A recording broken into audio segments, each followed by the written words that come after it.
আজকের আলোচনার আলোচ্য বিষয় হলো আমাদের এক ভাইয়ের অনুরোধের একটি বিষয়কে নিয়ে নির্বাচন করা হয়েছে। সেটা হলো আদর্শ সমাজ গড়ার ক্ষেত্রে ইসলামের ভূমিকা কি,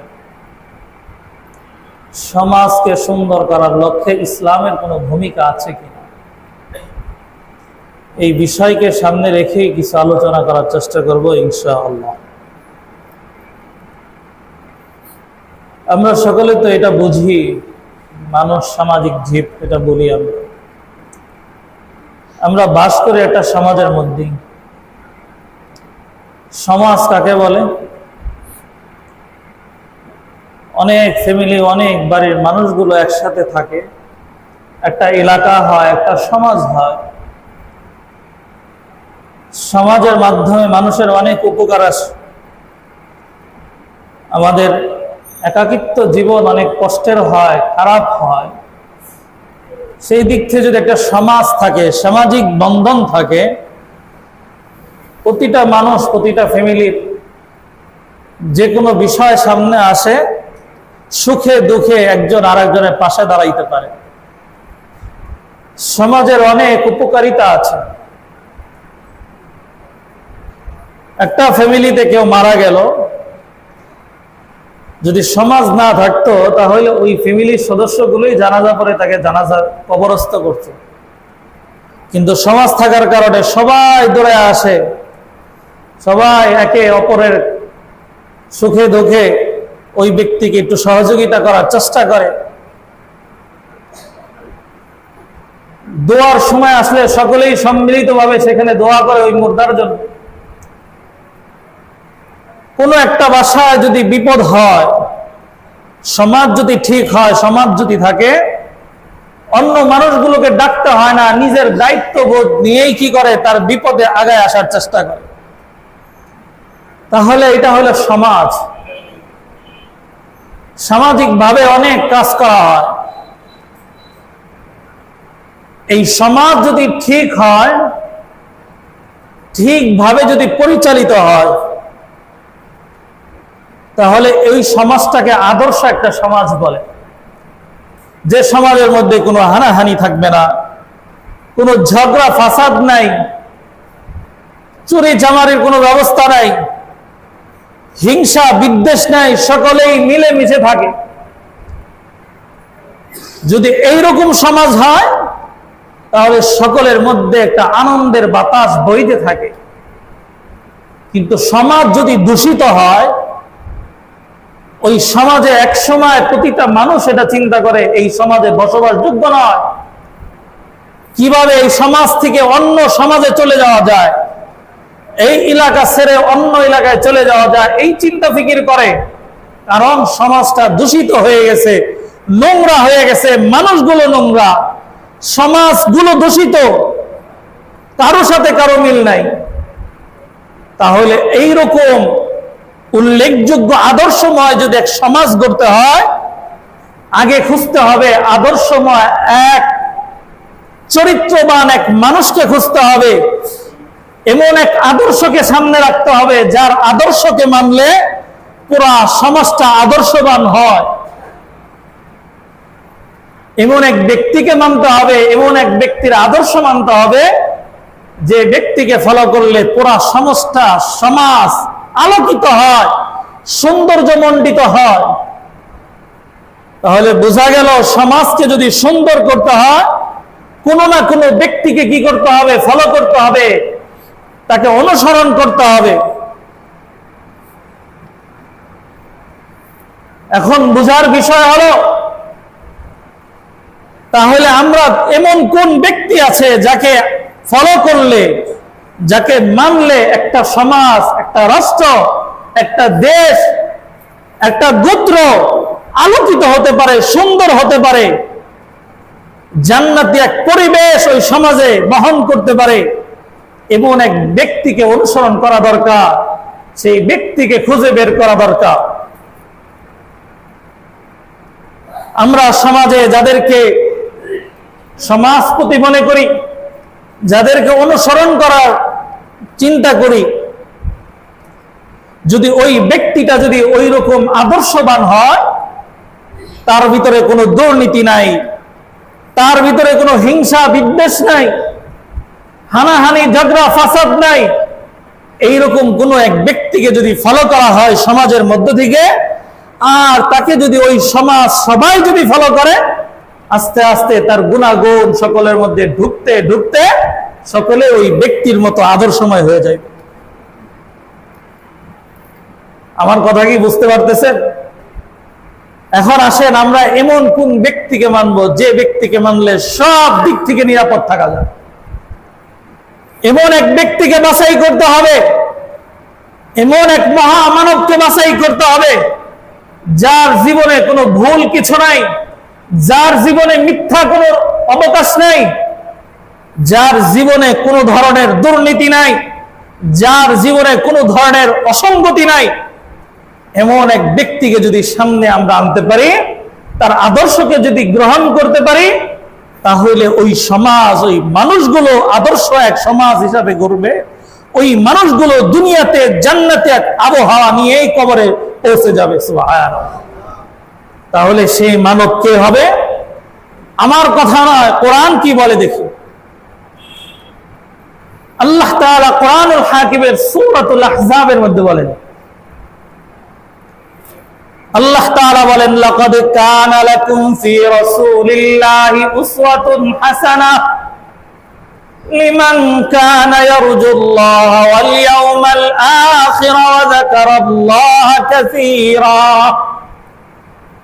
রব বলেন, লাকাদ কানা লাকুম ফি রাসূলিল্লাহি উসওয়াতুন হাসানাহ, আমি তোমাদের মধ্যে এমন এক রাসূলকে প্রেরণ করলাম, এমন এক মানুষকে তোমাদের মাঝখানে দিলাম যার আদর্শ, যার চরিত্র, যার নীতি নৈতিকতা উত্তম হাসানা,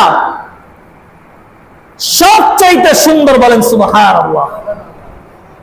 এইরকম উত্তম আদর্শের এক মানবকে যদি আমরা ফলো করতে পারি, তাহলে আমাদের চরিত্রের যেরকম সৌন্দর্য গঠন হবে, ঠিক আমার ফ্যামিলি যেরকম সুন্দর হবে, আমার বংশ যেরকম সুন্দর হবে, ঠিক আমার সমাজ ওইভাবে সৌন্দর্য হয়ে যাবে। আর আল্লাহ তাআলা যাকে উত্তম আদর্শ দিয়া দুনিয়ায় পাঠাইলেন, এই সত্তা, এই ব্যক্তিকে যদি আমরা পাশ কাটে চলে যাই, এরে বাদ দিয়ে যদি আল্লাহ তাআলার দেখানো রাস্তা যদি বাদ দেয়া অন্য রাস্তায় আমরা আদর্শ খুঁজতে যাই, তাহলে কোনোদিনও ওই সমাজ অন্য কোনো রাস্তায় আদর্শময় এক সমাজ গঠন হবে না। আসেন আল্লাহ তাআলা কাকে পাঠাইলেন? আল্লাহ বলে সূরাতুল আম্বিয়ার এক আয়াতের মধ্যে আল্লাহ বলেন, ওমা আরসালনাকা ইল্লা রাহমাতাল লিল আলামিন, ওমা আরসালনাকা ইল্লা রাহমাতাল লিল আলামিন। আমি কি করেছি? ওমা আরসালনাকা, আমি কি প্রেরণ করি নাই, ইল্লা, তবে রাহমাতাল লিল আলামিন, এই গোটা জাতির জন্য, যত জগৎ, যত জায়গা আছে সব জায়গার জন্য আমি আমার পয়গম্বরকে রহমত হিসেবে দুনিয়ায় প্রেরণ করে দিয়েছি। সুবহানাল্লাহ। তাহলে আল্লাহর পয়গম্বর আমাদের জন্য রহমত। রাসূলের আদর্শ হলো উত্তম আদর্শ। রাসূলের আদর্শের ব্যাপারে কোরআনুল কারীম এই পরিচয় দেয়।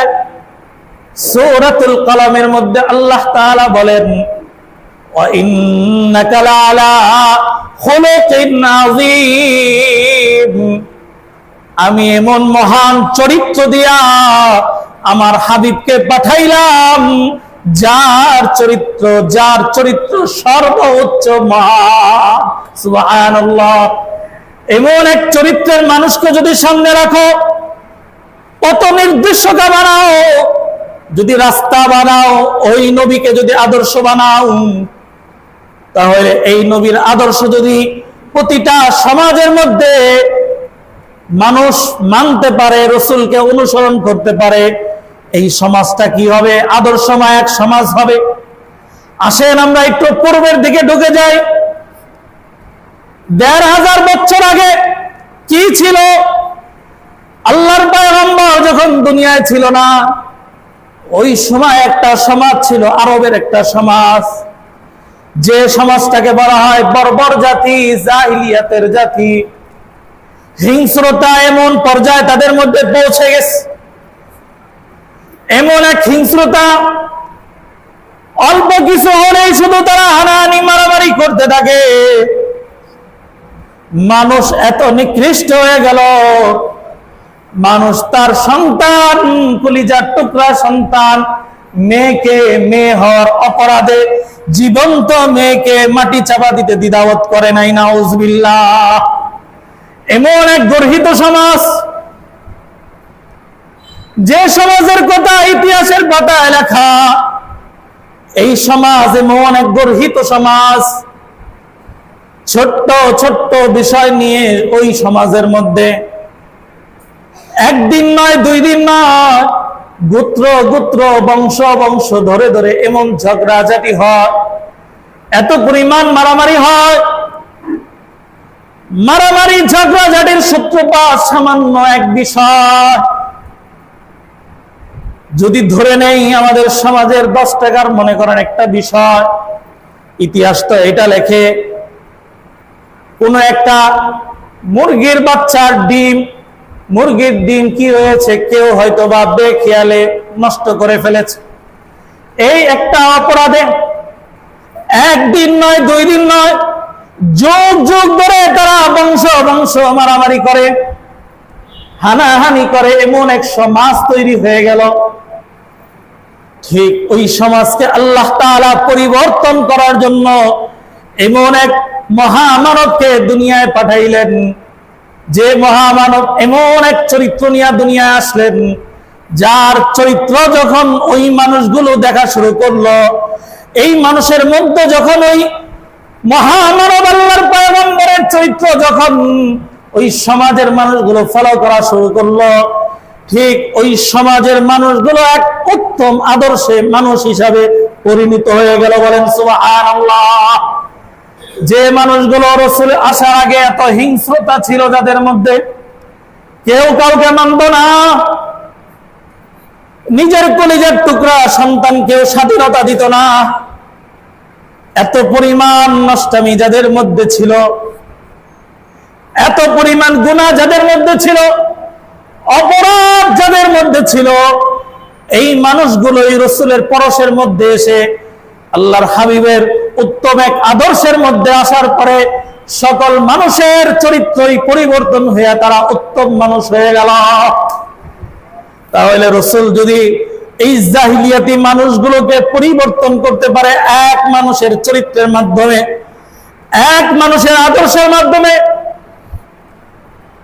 যে মানুষগুলো সামনের মানুষ হিসাবে পরিণত হয়ে যায়, ওই মানুষ এক মানুষের মাধ্যমে যদি পরিবর্তন হতে পারে, ওই নবীর চরিত্র, ওই নবীর সিরাত, ওই নবীর আদর্শ আমার আপনার সামনে থাকা সত্ত্বেও মাঝে মাঝে এমন এক অবস্থা, অনেক জায়গায় এমন খবর পাওয়া যায় আমাদের মধ্যেও কিরকম জানি পূর্বের জামানার জাহিলিয়াত বিদ্যমান। অনেক সময় বোঝা যায় ১৫০০ বছর আগের ইতিহাস মনে হয় বাংলার জমিনে প্রকাশ পায়। রাসূলের আদর্শ থাকা সত্ত্বেও, রাসূলের আদর্শের বাইরে যখন আমি অন্যকে মানতে যাব, অন্যভাবে আমার সমাজকে পরিবর্তন করতে যাবে, রাসূলকে মাইনাস করে যখন কোন মানুষকে ফলো করব, কোন মানুষ দুনিয়াবি কোন মানুষকে ফলো করব, তাকে ফলো করে যখন সমাজকে গড়তে যাব, এই সমাজ আদর্শ সমাজ হবে না। এই সমাজের মধ্যে জাহিলিয়াতের প্রভাব বিস্তার পাওয়া যাবে। নাউজুবিল্লাহ। রাসূলুল্লাহ সাল্লাল্লাহু আলাইহি ওয়াসাল্লাম 40 বছরের নবুয়ত পাইছেন। 40 বছর আগের ইতিহাসগুলো যদি খুঁজি, 40 বছর বয়সে নবী হয়েছেন। এরপরে নবী হওয়ার ইতিহাস তো মোটামুটি আমাদের সবার বুঝে আস। নবী হওয়ার ইতিহাস, আগের ইতিহাসগুলো দেখেন। আল্লাহর পয়গম্বর সাল্লাল্লাহু আলাইহি ওয়াসাল্লাম কি আদর্শ নিয়ে দুনিয়ায় আগমন করেছে। যখন রাসূলুল্লাহ সাল্লাল্লাহু আলাইহি ওয়াসাল্লাম মাত্র ছোটবেলায় আল্লাহর পয়গম্বরকে আল্লাহ তাআলা এমন আদর্শ দিয়ে দুনিয়ায় পাঠাইলেন। ছোটবেলায় নাবালেগ বাচ্চা আমরা যেরকম আমাদের মাধ্যমে এমন এমন কিছু দুষ্টামি অপরাধ সংঘটিত হয়, অনেক সময় এই অপরাধ আমরা অপরাধ মনে করি না, ছোট বলে ছেড়ে দেই। কিন্তু আল্লাহ তাআলা তার পয়গম্বরকে ওই ছোট্টবেলায়, ওই কিশোর বয়সে, ছোট্ট নাবালেগ বয়সে এমন এক আদর্শের নমুনা দেখাইছেন। তার মাধ্যমে ছোটবেলায় বাচ্চা সুলভ কোন অন্যায় কোন আচরণ রাসূলের কাছ থেকে একটাও প্রকাশ পায় না। আল্লাহ তাআলা তার পয়গম্বরকে ছোটবেলায় হেফাজত করেছেন। আল্লাহ তাআলা এই জন্যই করেছেন, ছোট মানুষের জন্য এই রাসূল আদর্শ হবে। আল্লাহর পয়গম্বর বাচ্চাদের জন্য আদর্শ হবে। রাসূল যখন কিশোর বয়সে পদার্পণ করলেন, আল্লাহর পয়গম্বর কিশোর বয়সে আমরা এত পরিমাণ কিছু দুষ্টামি আমরা করি, অন্যায় কাজ করি, এটাকে অনেক সময় অন্যায় মনে করে না। সমাজ নষ্ট হয়ে যায়। বাচ্চাগুলো, অতি বয়সের সন্তানগুলো কতভাবে অন্যায় পথে চলে যায়। আল্লাহ তাআলা আল্লাহর পয়গম্বরকে এমন ভাবে হেফাজত করেছেন কিশোর বয়সে।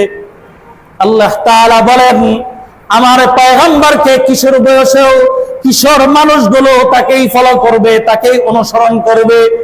রাসূলের আদর্শ এমন এক আদর্শ আল্লাহ তাআলা বানাইলেন, যে বয়সের মানুষই হোক না কেন, সব বয়সের মানুষ যদি রাসূল আদর্শ থেকে আদর্শ গ্রহণ করতে চায়, ওই বয়সের মানুষগুলো তার থেকে উত্তম আদর্শই পাবে।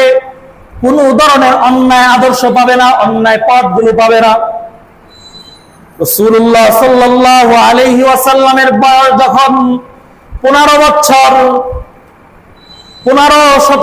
17 বছর বয়স হয়, আল্লাহর রাসূল সাল্লাল্লাহু আলাইহি ওয়াসাল্লাম ওই সমাজের মধ্যে নিজেকে এমন ভাবেই পরিচয় দিয়েছেন, ওই জাহিলিয়াতের মানুষগুলো এখনো তো নবী হয় নাই, এই মানুষগুলো রাসূলের পরিচয় দিয়েছিল আল আমিন, বিশ্বাসী। বলেন সুবহানাল্লাহ। আল্লাহর পয়গম্বর নিজেকে এমন ভাবেই তুলে ধরেছেন চরিত্রকে। সিরাতের মধ্যে বলে রাসূলুল্লাহ সাল্লাল্লাহু আলাইহি ওয়াসাল্লামের জন্ম থেকে তার কিশোর বয়স থেকে নবুয়তের আগ পর্যন্ত রাসূল থেকে এমন কোন কাজ সংগঠিত হয় নাই, অপরাধ তো হয় নাই। নবুয়তের আগেও বাচ্চা সুলভ, কিশোর সুলভ যে সমস্ত আচরণগুলো হয়, যেটাকে আমরা অপরাধ মনেই করি না, এইরকম কোন অন্যায় কোন আচরণ রাসূলের জীবন থেকে নবুয়তের আগেও সংগঠিত হয় নাই। আল্লাহ রাসূল সাল্লাল্লাহু আলাইহি ওয়াসাল্লামের লজ্জা এই পরিমাণ ছিল, আমরা অনেক সময় হাঁটুর উপরে কাপড় উঠায় ফেলি। হ্যাঁ, আমার সমাজের যুবক ভাইয়েরা, এমন অনেক যুবক ভাইকে দেখা যায় বয়স হয়ে গেছে 17-18। হ্যাঁ, নবীকে আদর্শ না মানে কারে আদর্শ মানো তোমরা? এখনো চোখের সামনে রাস্তায় ওপেন করে হাফ প্যান্ট পরে ঘুরে, হাঁটুর উপরে কাপড় পরে পুরোটাই খোলা, শরীরে শক্তি তরতাজা যুবক। এমন এমন যুবককেও দেখা যায় শরীরের অধিকাংশই বাহির হয়ে রয়েছে। হায়, তুমি কারে আদর্শ মানলা? তোমার নবীর পুরা জীবনে টাকনোর উপরে হাঁটু পর্যন্ত তার শরীরের কাপড় ওঠে না। ইতিহাস খুঁজে দেখেন, কোন একটা পশম সাহাবারা বলে আমি দেখি নাই। আল্লাহর পয়গম্বর একজন সাহাবী, আল্লাহ রাসূল সাল্লাল্লাহু আলাইহি ওয়াসাল্লামের সাহাবী হযরত আবু তালহা রাদিয়াল্লাহু তাআলা আনহু। আবু তালহা অন্য একজন সাহাবী, তিনি রাসূলের 10 বছরের খাদেম ছিলেন, যাকে বলা হয় খাদিমুর রাসূল সাল্লাল্লাহু আলাইহি ওয়াসাল্লাম। একাধারে রাসূলের 10 বছর খেদমত করেছেন, একাধারে 10 বছর রাসূলের ঘরে ছিলেন, খেদমত করেছেন। রাসূলুল্লাহ সাল্লাল্লাহু আলাইহি ওয়াসাল্লামের কাছ থেকে এমন কোন কাজ তিনি দেখতে পায় নাই, অসঙ্গতির কোন কাজ তার চোখে পড়ে নাই। এটা ছিল আল্লাহর পয়গম্বর। আল্লাহর রাসূল সাল্লাল্লাহু আলাইহি ওয়াসাল্লাম যখন কিশোর বয়সে, যুবক বয়সে পদার্পণ করেন, এই সময় জীবন মানুষ যৌবন বয়স আসলে একটু অন্যরকম আমরা ব্যবহার করতে থাকি। রাসূলুল্লাহ সাল্লাল্লাহু আলাইহি ওয়াসাল্লাম তার যৌবন বয়সে এমন ভাবে তার যৌবনকে কাটাইলেন, আল্লাহ তাআলা দেখায় দেয়, ও বান্দা দেখো, তোমাদের সামনে এমন এক চরিত্রের মানুষ রাখলাম, এমন এক আদর্শের মানুষ রাখলাম, তিনি তার যৌবনকে কিভাবে কাটাইলো, তার যৌবনকে কিভাবে হেফাজত করলো। যদি তোমরা নবীর সাথে তোমার যৌবনকে মিলাইতে পারো, এইভাবে হেফাজত করতে পারো, আমি আল্লাহ তাআলা তোমার জন্য এই জান্নাতে অনেক বড় নিয়ামতের বাসস্থান রেখে দিয়েছি। বলেন সুবহানাল্লাহ। রাসূলুল্লাহ সাল্লাল্লাহু আলাইহি ওয়াসাল্লাম যৌবন বয়সে মানুষদেরকে, যুবকদেরকে ভালো রাখার জন্য, যুবকদেরকে একত্রিত করার জন্য, আদর্শ যুব সমাজ তৈরি করার জন্য আল্লাহ রাসূল একটা সংগঠন তৈরি করলেন। দুনিয়ার ইতিহাসে সর্বপ্রথম এক সংগঠন, যার নাম রাসূলুল্লাহ দিয়েছিলেন হিলফুল ফজল সংগঠন। এই সংগঠনের উদ্দেশ্য ছিল যুবকদেরকে একত্রিত করা, যুব সমাজ যাতে ধ্বংস না হয়, যুব সমাজ যাতে ধ্বংস না হয়, কারণ এই যুব সমাজ অনেক দামি এক সমাজ। রাসূলুল্লাহ সাল্লাল্লাহু আলাইহি ওয়াসাল্লাম বলেন, যারা যৌবনকে হেফাজত করলো, যুবক বয়সের যৌবনকে হেফাজত করলো, তারাই হলো স্বর্ণ মানব, তারাই হলো আদর্শ এক মানব। এই যৌবন বয়সকে যারা হেফাজত করেছেন, আল্লাহর জন্য নিজের যৌবনকে কন্ট্রোল করেছেন, কিয়ামতের ময়দানে আল্লাহ তাআলা এই যুবকদের জন্য একজন সর্দার নির্ধারণ করেছেন। আল্লাহর রাসূল বলে, আমার দৌহিত্র হাসান হুসাইন এই পুরা দুনিয়ার যুব সমাজের সর্দার হবে। কোন যুব সমাজ? তারা যে যুব সমাজ আল্লাহর রাসূলের আদর্শে নিজের যৌবনকে হেফাজত করলো। এই যুব সমাজ হাসান হুসাইনের নেতৃত্বে জান্নাতে যাবে। তাদের জন্য আল্লাহ তাআলা কোরআন খুলে দেখেন এত পরিমাণ নিয়ামত রেখে দিয়েছেন। রাসূলুল্লাহ সাল্লাল্লাহু আলাইহি ওয়াসাল্লাম এই কথা বলেন, বান্দা যদি যৌবনকে হেফাজত করে, যৌবন বয়সে ইবাদত করে, এই বান্দা যখন বৃদ্ধ হয়ে যাবে ইবাদত করতে পারবে না, নামাজ পড়তে পারবে না। তার যৌবনের ইবাদতের কারণে আল্লাহ তাআলা ওই যখন বিছনায় পড়ে যাবে অসুস্থতার কারণে, বৃদ্ধের কারণে ইবাদত করতে পারবে না। ইবাদত না করা সত্ত্বেও আল্লাহ তাআলা ওই যৌবনের ইবাদতের আমলনামা তার আমলনামায় দিয়ে দেওয়া হবে। সুবহানাল্লাহ। এই জন্য আল্লাহ রাসূল পয়গম্বর যুব সমাজকে হেফাজত করার জন্য সংগঠন তৈরি করলেন। কেন? যুব সমাজ যদি ঠিক হয়, পুরা এলাকা ঠিক হয়ে যায়। এই যুব সমাজকে ঠিক করার জন্য রাসূলের যত পরিমাণ চেষ্টা ছিল, মানুষ যৌবনে পদার্পণ করার পরে সব বাপ মার কথা অনেক সময় শুনতে চায় না, মুরব্বীদের কেউ মানতে চায় না। আফসোস লাগে, কেউ কষ্ট নেবেন না। আমাদের সমাজের যুবকদের অবস্থাগুলো কি, এটা আমরা সকলেই বুঝি। আমাদের যুব সমাজ কোথায় চলে যাচ্ছে, যুব সমাজের অবস্থান কোথায়? আমরাই বলি আজকের যুবক, আগামী দিনের ভবিষ্যৎ। আমরা বলি এদের হাতেই আমরা আগামী দিনের দায়িত্বগুলো অর্পণ করব।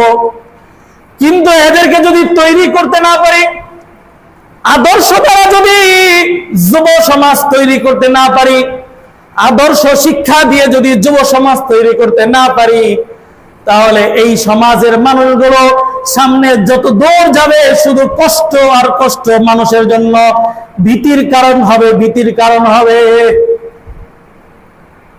আফসোস লাগে আমাদের সমাজের মানুষগুলো এমন হয়েছে, উঠতি বয়সের পোলাপানগুলো যদি একসাথে হয়, মুরব্বীরা ভয় পায়, কারণ এরা যদি 10-12 জন একসাথে হয় না জানি কি করে ফেলে। এমন এক সমাজ আমাদের সামনে এসে গেল। এই সমাজ,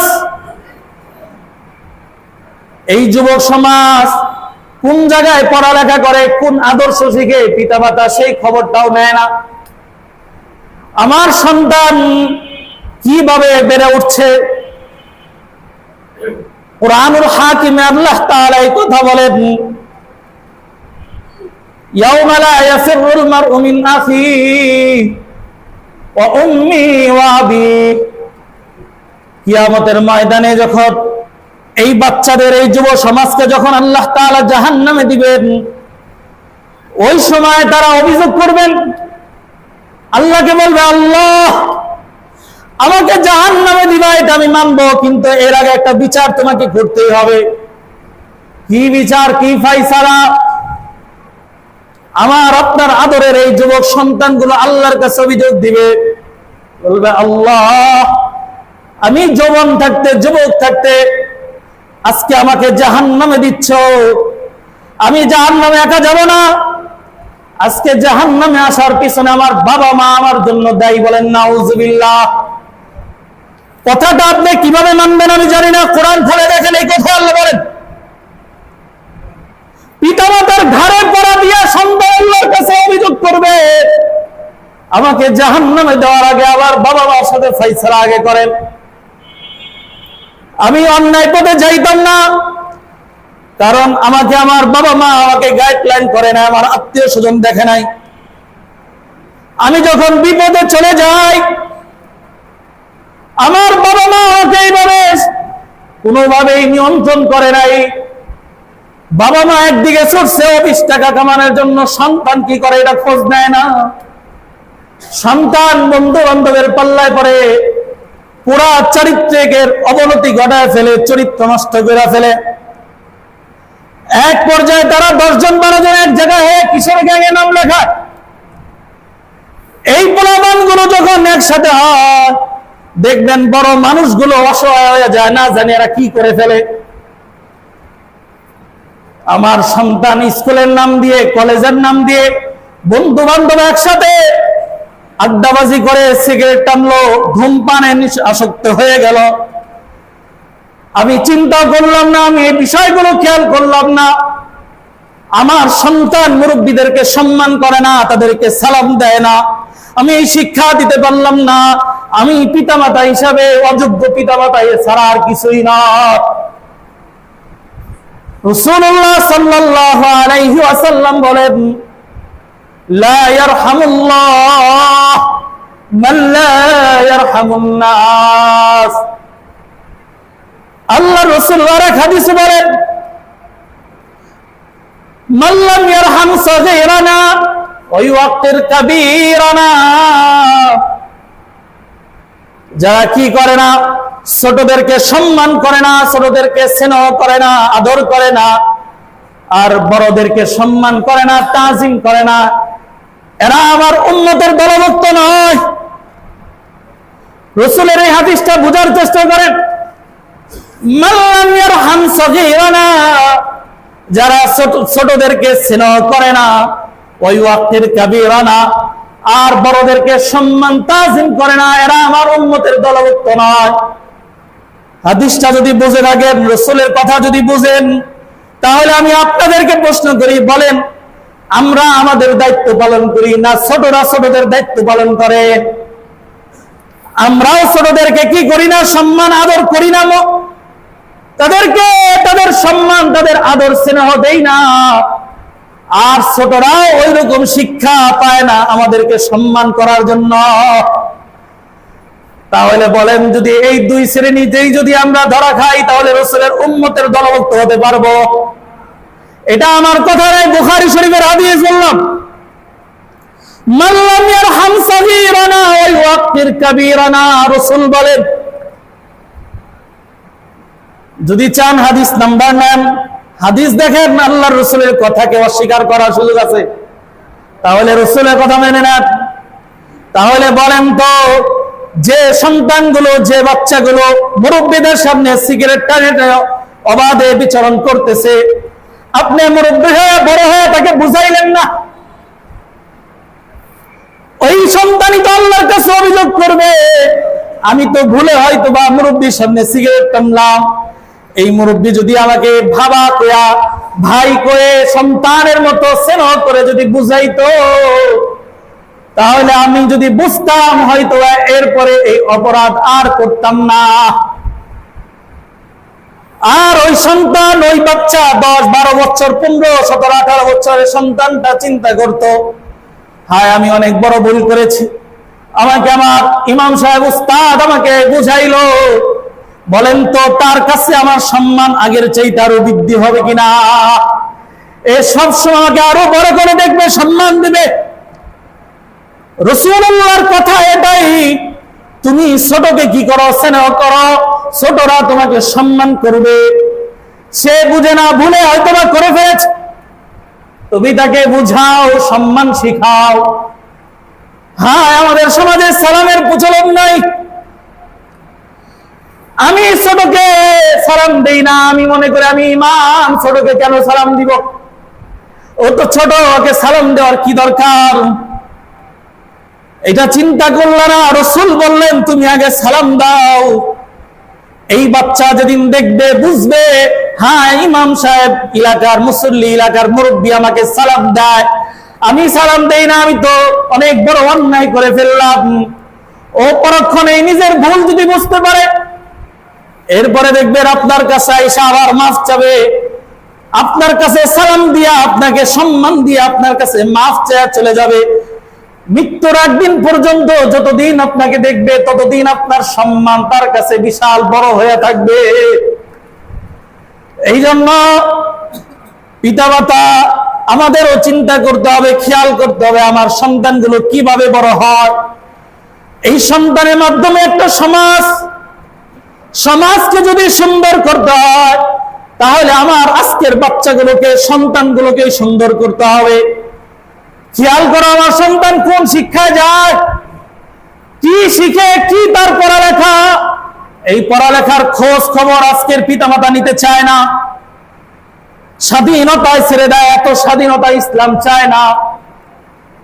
এই জন্য সন্তানের খোঁজ খবর নেন, এদের খোঁজ খবর নেন, তার গতিবিধি খেয়াল করার চেষ্টা করেন।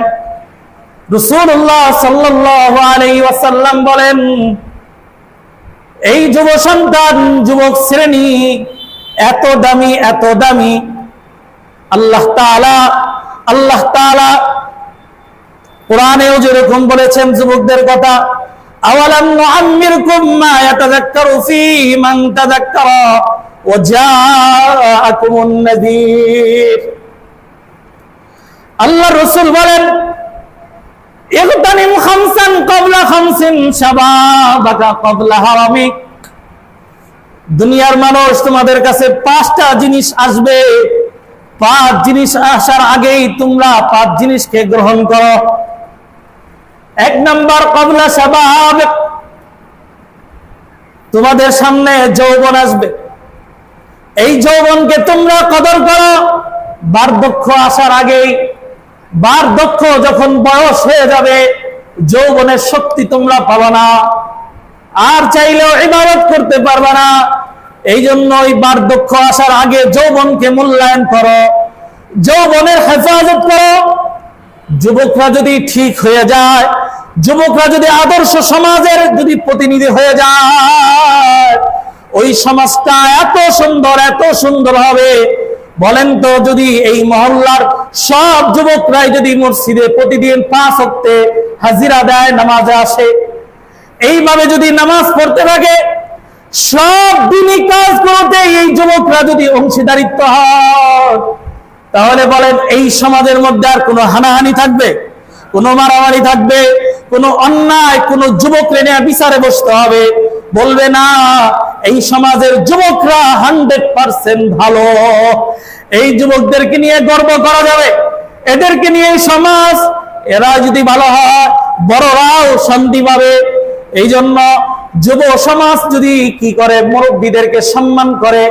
আর আমাদের মুরব্বীদের দায়িত্ব হলো ছোটদেরকে কি করা, স্নেহ করা, ভালোবাসা।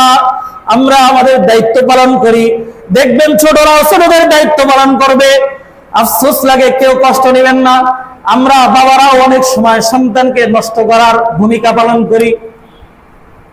আমার চোখে দেখা যে সমস্ত বাবারা ধূমপানে আসক্ত, সিগারেট টানে,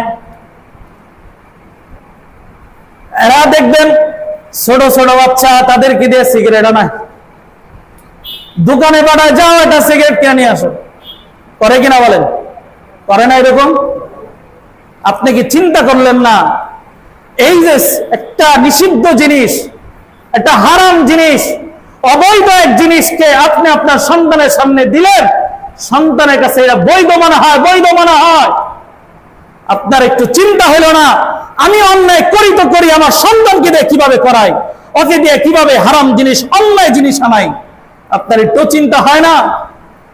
এই সন্তান কি চিন্তা করবে না, আমার বাবা যেটা খায় দেয় সেটা তো ভালোই হবে, যে জিনিস আমি এনে দেই আমার বাবা খায়, এটা তো ভালো ছাড়া অন্য কিছু নয়। ও 2 দিন 3 দিন 4 দিন হওয়ার পরে ও তো সেদিকে আসক্তই হবে। তাহলে কি করলেন? সন্তানকে কিভাবে অধপতন নিলেন? আপনি বাবা হয়ে সন্তানের গলায় ছুরি মেরে দিলেন। কিন্তু অন্যায় কিভাবে সন্তানের সামনে হয়?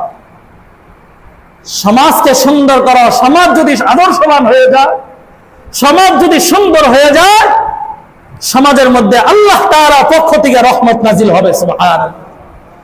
আজকে আল্লাহ তাআলা আমাদের উপর রাগান্বিত হয়েছে। কতদিন শুধু বৃষ্টির নামাজের প্রার্থনা করা হয়, যদিও আলহামদুলিল্লাহ গত রাতে কিছু হলেও বৃষ্টি আমরা পাইছি, আলহামদুলিল্লাহ। কিন্তু এইগুলো কেন? আমাদের গুনাহের কারণে এরকম হচ্ছে। আমরা গুনাহ থেকে বাঁচতে পারি না, গুনাহ সরাসরি বেশি হচ্ছে। বড়দের সম্মান করতে জানি না। রাসূল হাদিসে বলেন, আল মুসলিমু মান সালিমা আল মুসলিমুনা মিন লিসানি ওয়া ইয়াদি। যার হাত থেকে এক মুসলমান আরেক মুসলমান নিরাপদ থাকে না, সে আবার আমার উম্মত কিভাবে হয়, মুসলমান কিভাবে হয়?